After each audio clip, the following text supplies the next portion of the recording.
The first time I heard Heather speak, I was wrist-deep in a broken coffee machine in the break room, fishing out a pod that some vice president had jammed in backward.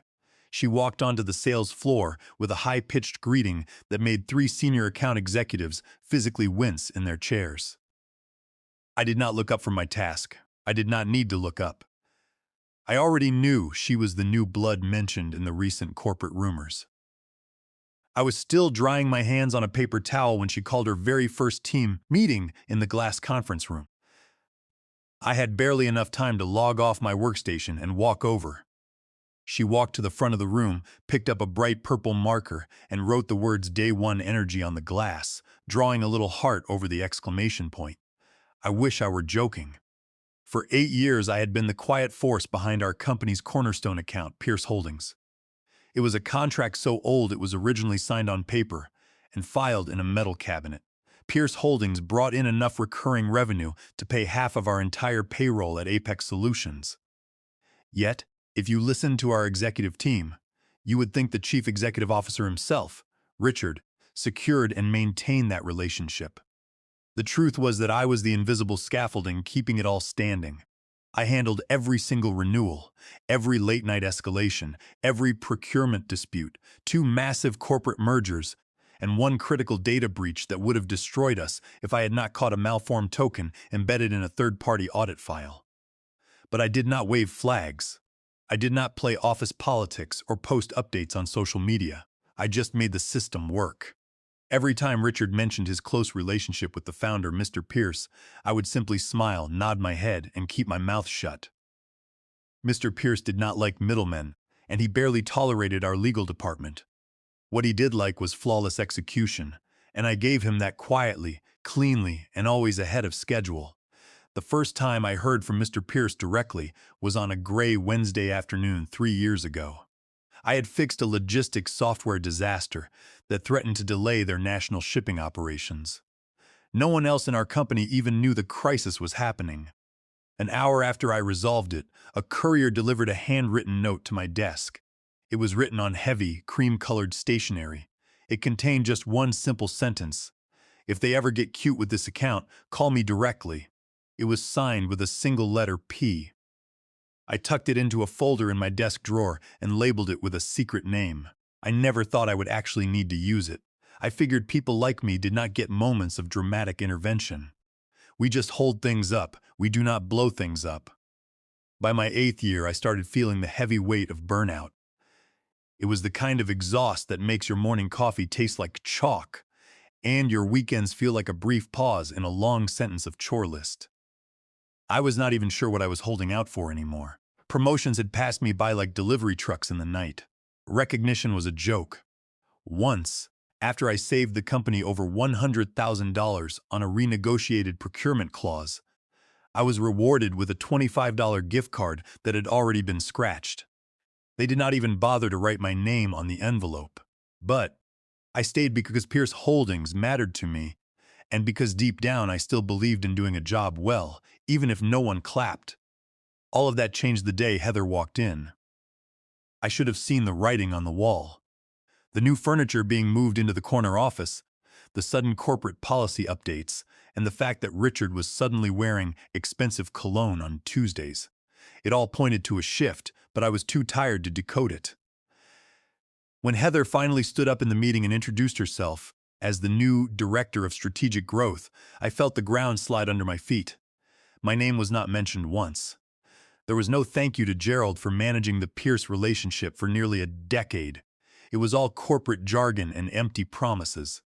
After the meeting, she tapped me on the shoulder in the hallway. "You are out," she said with a bright smile. "No hard feelings, it is just business." There was no warning, no preliminary performance review, not even the decency of a private meeting. She just handed me a cardboard box and a security escort. My fingers went cold. I was not angry or sad, just cold. Heather tilted her head and told me that the company needed someone who aligned more with the future of Apex Solutions. She said I was great at the old stuff, but they needed disruption. I nodded. She smiled, thinking I was accepting my fate. I walked back to my desk, packed my belongings, and walked out. HR was waiting with a stack of papers, demanding that I sign a non-disclosure agreement. I refused. I opened my drawer, took out the folder containing Mr. Pierce's note, and put it in my coat pocket. As the security guard led me to the elevator, I heard Heather telling the project manager that there was nothing to worry about because everything was documented in the database. But I knew the truth. None of it was there. I did not shed a single tear as I packed the remaining items from my cubicle. I carefully folded my personal notes on system integrations, client escalation procedures, and a few cards from old colleagues. Dropped my favorite coffee mug into the cardboard box and heard the ceramic crack against the bottom. I did not even look at the wall where they had removed the employee recognition plaques last year because the human resources director claimed they created unnecessary hierarchy. I just felt a strange sense of clarity. It was hollow but clean, as if a weight I had carried for far too long had finally been lifted from my shoulders. It was not even noon yet. Heather had strutted into the office at 47 minutes past 8 in the morning with a fancy latte, a brand new blazer, and an expression of supreme confidence. By 3 minutes past 9, I had been restructured. That was the polite word the human resources representative used. I was just a row on a spreadsheet that they did not want to look at anymore. The entire process was so swift that I almost expected someone to tell me it was a practical joke. But there was only the cold smile of the manager and an automated message from the technology department informing me that my system access had been revoked. What shocked me was not the termination itself, but how effortless it was for them to erase 8 years of dedication. There was no exit interview, no transition plan, and no acknowledgement of my service. A few coworkers tried to catch my eye as I walked toward the exit, but most looked away, consumed by their own survival instincts. Downstairs in the lobby, I sat on a bench near a dusty plastic tree, watching the security guard look anywhere but at me. My box of belongings sat on the floor, like a small monument to a finished era. I took out my phone and stared at the contact name for Mr. Pierce. My thumb hovered over the screen, but I did not write anything. What could I say? That they had finally gotten cute? No, it was not the right moment. I knew Heather was company director now, clicking through the customer relationship database, confidently telling everyone that they could easily manage the account. But the database only held invoices and basic contact details. The real knowledge, the understanding of how Mr. Pierce operated, his intense dislike of aggressive sales presentations, and his demand for absolute technical accuracy was not recorded anywhere. It was all in my head. The contract renewal was scheduled for 3 weeks later, and I knew they would try to bluff their way through the presentation. That was their standard method, corporate theater and colorful slides. They had no idea what was actually coming. During my first week of sudden retirement, I woke up at 15 minutes past 6 every morning out of habit. I would walk to the dining room, pour a cup of coffee, and stare at a blank computer screen. But by the second week, my focus returned. I received a text message from Carlos, our old procurement analyst, telling me that the team was panicking because they could not access the configuration files for the Pierce system. I did not reply. Then Laura from the operations team sent a message saying they had scheduled the formal renewal meeting and that Heather was calling it a strategic leap forward. She was preparing a 15-page presentation that opened with a famous quote about innovation. That made me laugh out loud. Mr. Pierce was not a man who cared about quotes. He was highly analytical. He had once canceled a major contract with a competitor simply because they used an unprofessional font in their monthly report. Unless they could replicate my exact understanding of his operations, they were walking into a disaster. I opened the secret folder at home and looked at the documents. Behind the handwritten note was a scanned copy of a contract amendment I had helped draft 2 years ago. It was a document that had been buried under standard compliance filings. It was Clause 4.3, which detailed the client's discretionary representation rights. I had written those lines myself at Mr. Pierce's request, using precise terminology. The clause gave Pierce Holdings the absolute right to reassign their account representative within our firm at any time, effective immediately upon written notice, without requiring the approval of our management team. I remembered fighting to keep that language in the agreement because Mr. Pierce wanted a safety valve. No one at our company had ever questioned the clause. They had simply filed the side letter without reading it. I looked at the calendar. The meeting was set for Friday morning at 9 o'clock. I poured myself a drink, set the document on my table, and read the key sentence again. The account is no longer yours as of 9:01 in the morning. The corporate office had tried to make me sign the severance agreement, sliding the papers across the table with fake warmth. The human resources representative had smiled, telling me it was a standard procedure to ensure a smooth transition. I had pushed the papers back and refused to sign. I walked out with my dignity intact and my silence maintained. There is a specific kind of anger that does not explode, but hardens like ice. I was not going to make a scene. I was simply going to watch from a distance. I left my box of office supplies unopened by the door and sat in the quiet of my home, letting my resolve strengthen for the coming event. I spent the next several days analyzing the situation and preparing my files. I knew that at the office, the tension was building. I received more messages from former colleagues who were struggling to prepare for the renewal meeting. Carlos could not find the historical pricing sheets. Laura said Mr. Pierce's assistant refused to schedule a preparatory call. Peter, our lawyer, asked if I remembered the billing formulas for the overage charges. I chose not to respond to any of them. I let the silence continue. The management team had never understood that a major client relationship is not just a set of numbers on a report. It requires constant attention and an understanding of the client's business culture. Heather had none of that. She had a business degree, a fancy title, and the confidence of someone who had never had to manage a technical crisis at 2 in the morning. She believed that her presentation deck, which was full of trendy buzzwords and colorful graphics, would be enough to secure a renewal. She even organized a practice session with the project managers, telling them that they were going to deliver a brand new experience to the client. The problem was that she assumed she owned the relationship now. She did not realize that trust must be earned, not inherited. Mr. Pierce was not a person who accepted sudden changes without explanation.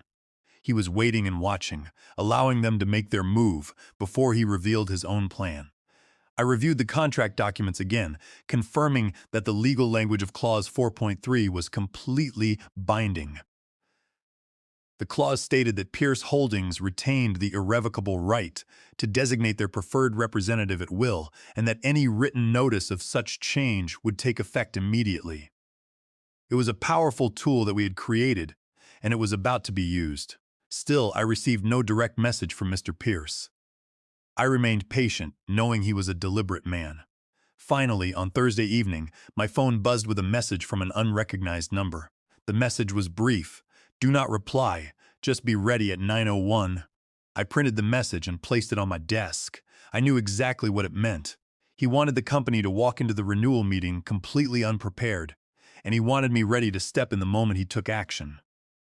I spent the night preparing my systems. I organized my files, updated my consulting documents, and verified my access to the client portals. I was ready to assume control. Back at the office, the team was finalizing the presentation. Heather was confident, telling the staff that they would lead with a grand vision and discuss the financial details later. She had sent a meeting invitation with a long document titled Enterprise Strategy Vision. I knew that when Mr. Pierce saw that title, he would immediately suspect that the company was losing its focus on operational details. None of them understood his character. 2 years ago, Mr. Pierce had called me during a major system outage that threatened our database operations. I had stayed on the line with him for 3 hours, explaining the technical details and working with the engineering team to resolve the issue. After we fixed it, he told me that he appreciated my honesty and my technical knowledge. He said that most managers just tried to hide the problems, but I focused on solutions. That was when he asked me to draft the representation clause. He wanted to ensure that if the company ever replaced me with someone who did not understand the business, he could intervene. I had written the clause in clear, simple language, and he had signed it as a side letter through his own legal representatives. It had never been recorded in our internal contract database, so our management remained completely unaware of its existence. Now the time had come to execute the plan. I sat at my table on Thursday night, looking at the highlighted document. The air felt tense, like the moments before a summer storm. I did not send any messages. I simply waited. I knew that Heather and Richard believed they were going to secure a major victory the next morning. They had built their plans on a foundation of assumptions, and they were about to discover that the cornerstone of their business was about to be moved by a single paragraph of legal text. I set my alarm for the morning and went to sleep, feeling completely calm. I remembered my early days at Apex Solutions, when the company was still small and focused on quality service. We used to spend hours discussing client needs and building personal connections. Over the years, the executive leadership shifted its focus toward rapid growth and cost-cutting, replacing experienced engineers with cheaper contractors. They began to view clients as mere numbers on a dashboard, ignoring the human relationships that kept the contracts active. I had survived those changes by maintaining my high standards and protecting my clients from the internal chaos. My colleagues respected me for that, which was why they were now reaching out to me for help. Carlos was particularly worried because the pricing files for the Pierce account were not standard. Over the years, I had negotiated special discounts and custom rates based on their volume, which were documented in separate side letters. Heather had assumed that all pricing was standardized in the main database, but she was about to discover that her numbers were completely wrong. Laura was struggling with the operations team because they did not know how to handle Pierce's custom shipping requests. I had always managed those schedules manually to ensure zero delays. Without my guidance, the shipping department was already falling behind on the current orders. Peter, the legal counsel, was secretly searching for the contract files because Richard had suddenly realized that he did not have the fully executed copy of the Pierce agreement. Richard had assumed that the documents were stored in the corporate archive, but Mr. Pierce had insisted on keeping the original copies in his private vault. The lack of preparation was evident at every level of the organization. As I sat in my quiet dining room on Thursday night, I could feel the tension radiating from the office. I knew that the upcoming meeting would be the turning point for the entire company. The renewal meeting began on Friday morning with the usual corporate introductions. I logged into the conference system from my home computer, using a personal account, keeping my camera off and my microphone muted. I sat in my dining room, wearing casual clothes and drinking coffee, watching the digital room fill with participants. Heather was the first to speak, her voice filled with forced enthusiasm as she welcomed everyone to the presentation. She immediately shared her screen, displaying a slide deck that looked like a marketing brochure. The first slide was titled Realigning Enterprise Synergy, featuring animated graphics and complex diagrams. I watched Mr. Pierce's icon in the corner of the screen. He did not turn on his camera or his microphone. He was represented only by a dark gray circle with his initials silent and motionless. Heather continued her presentation, using popular business phrases and showing slides filled with abstract concepts. She spoke for several minutes, describing how the company planned to modernize its partnership with Pierce Holdings. Slide 4 featured a stock photo of a lighthouse representing leadership, and Slide 5 showed arrows pointing in multiple directions to illustrate what she called dynamic synergy. The presentation was filled with meaningless bullet points and complicated graphics that had no relevance to the actual technical services we provided. I could see that Mr. Pierce's legal team, who were listed as participants, were taking notes on their screens. Richard, the chief executive officer, joined the call shortly after it started. He spoke briefly, expressing his excitement about the future of the relationship and praising his daughter's leadership. He called the contract the foundation of their business and assured Mr. Pierce that they were committed to long-term growth. Heather then transitioned to a slide about mutual evolution and trust, mentioning how much they valued the partnership. That was the moment Mr. Pierce chose to intervene. A small indicator showed he had unmuted his microphone. His voice was calm, steady, and quiet. His voice did not convey anger, only a cold and businesslike certainty that made the interruption even more dramatic. He spoke with the quiet authority of a client who knew he held all the cards. "My side letter gives me reassignment rights," he said. The account is no longer yours as of 9:01 in the morning. The silence that followed was absolute. It was a sudden pause that seemed to freeze the entire conference. The slideshow remained frozen on the screen, a colorful background to a sudden corporate disaster. I watched Heather's expression change as she stared at the screen. Her smile disappeared, and she looked visibly confused. She turned her head, likely looking at her father for guidance. Richard sat in silence, staring down at his desk. The clock on my screen showed exactly 1 minute past 9. Mr. Pierce did not offer any further explanation. He simply muted his microphone again. Heather tried to speak, stammering as she suggested there might be a misunderstanding. Her voice was shaking. She looked at Richard, who remained frozen in his chair. Then, a notification sound signaled a new email. Heather and Richard both looked at their secondary screens. I had already received the copy of the document. The email had been sent to the executive team and the legal department. The subject line read, "Formal reassignment of Pierce accounts to external liaison."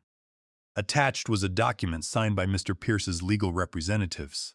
The body of the email contained a single sentence stating that effective immediately, Gerald was the exclusive designated representative for all Pierce Holdings accounts.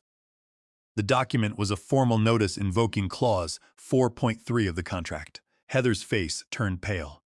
She tried to address the meeting again, saying she was not aware of any active side letters. At that moment, Richard finally spoke, asking her on camera if she had reviewed the contract files with the legal department before making changes. Her silent reaction confirmed the truth. She had not. Another email notification arrived from Mr. Pierce's legal counsel, stating that the clause was valid, enforceable, and fully active, and that no further communication through the standard company representatives would be recognized. The meeting had ended in a complete collapse of their plans. Carlos, the procurement analyst, had turned off his camera. I could picture the confusion and panic spreading through the office. I sat back in my chair and watched the system log off. The transition had begun. The document sent by Mr. Pierce's team was a detailed agreement that established my independent consulting firm as the sole authority for the account. It stated that all future negotiations, communications, and operations would go through my business. The company had no choice but to comply with the terms.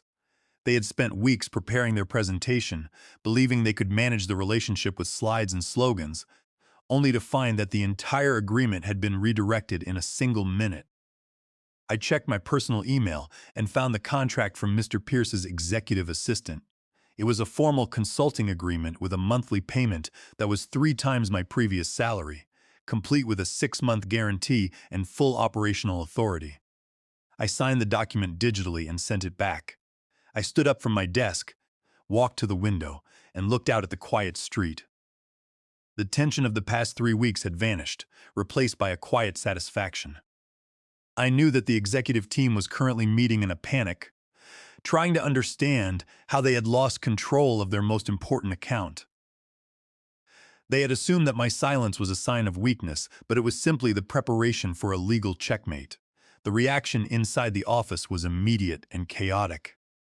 Former colleagues sent screenshots of their internal messaging systems, which were filled with urgent questions and panicked discussions. The sales directors were demanding to know if I was returning to the company, while the operations team was trying to understand how to process the new contract structure.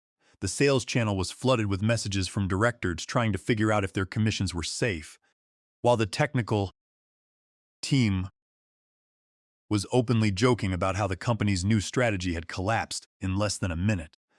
Some people were asking if I had taken the system documentation with me, while others pointed out that the information was never in the database in the first place. The operations department was paralyzed, unable to move forward on any tasks without my approval. I was no longer an employee in their directory, but I was now listed as an external consultant. The company would have to approve my invoices and coordinate all client matters through my independent business. The managers who had stood by and watched me walk out now had to treat me as an essential partner. Later that morning, I received an email from Brenda, the senior human resources manager, who had previously handed me the non-disclosure agreement. Her message was polite and urgent, asking if I would be open to discussing a temporary contract to help stabilize the relationship during the transition. I did not reply directly. Instead, I forwarded a copy of my signed agreement with Pierce Holdings, showing that I already held exclusive authority. I added a brief message telling her to check her records as the matter was already resolved. I never received a response. The following day, I learned that Heather's career at the firm had come to an abrupt end. The board of directors had met to discuss the loss of the contract and the nepotism that had led to the disaster. Heather was told to take an extended leave of absence, and her security access was deactivated before the end of the day. Richard remained as chief executive officer, but his authority was severely damaged, and he was forced to answer to the board for the failure of his daughter's initiative. My first formal meeting with the executive team was scheduled for the next week. I walked into the main conference room at exactly 10 o'clock in the morning. I did not wear a company badge. I was accompanied by Mr. Pierce's security director, who stood near the door. The table was covered with contract documents and legal files. The conference room table was cluttered with half-empty coffee cups and folders containing the rejected presentation slides. The large monitor on the wall, which had once displayed the colorful synergy graphics, now showed only the formal contract terms.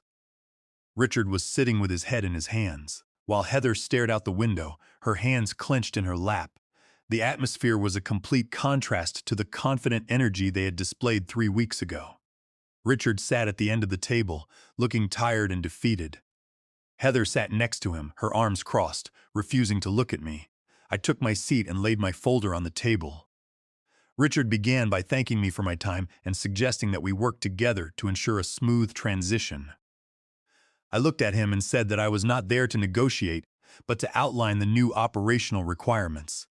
The screen on the wall chimed, and Mr. Pierce appeared on the video link. He addressed the room, confirming that my firm held full authority over the account and that he expected complete cooperation from the company's staff. He stated that they valued stability above all else, and that any failure to meet my requirements would result in the immediate termination of the remaining agreements. The call ended, leaving the room in silence. Richard looked at me, attempting to find something conciliatory to say, but I did not give him the opportunity. I stood up, gathered my files, and looked at both of them. "Next time you fire someone," I said, "check which side of the table the client is sitting on." I walked out of the room and left the building. I walked through the lobby, passing the plastic tree where I had sat with my box of belongings just a few weeks ago. The security guard nodded to me, his expression respectful. I felt no anger or bitterness, only the clean satisfaction of a job completed on my own terms. The road ahead was clear, and for the first time in my career, I was the one directing the journey. I had managed the relationship for 8 years, ensuring its success through quiet dedication. They had believed they could cast me aside and claim the credit for themselves, but they had failed to understand that the true value of the business lay in the trust and the work, not the title. As I walked to my car, I felt a deep sense of peace. The corporate games were over, and I was finally in control of my own work. I also realized that this outcome was a direct result of the legal protections we had established years ago. Richard and Heather had breached their fiduciary duties of care and loyalty to the firm by removing the key operator of their largest account without due diligence, exposing Apex Solutions to severe financial damage. Under corporate law, their actions represented a clear waste of company assets. They had prioritized personal nepotism over their legal obligations to the shareholders. Now they were facing the consequences of that choice. The board was already investigating their decision-making process, and there was talk of a shareholder lawsuit. I was glad to be outside of that conflict, operating under my own terms. My consulting firm was now the bridge between the two organizations, and I held the leverage.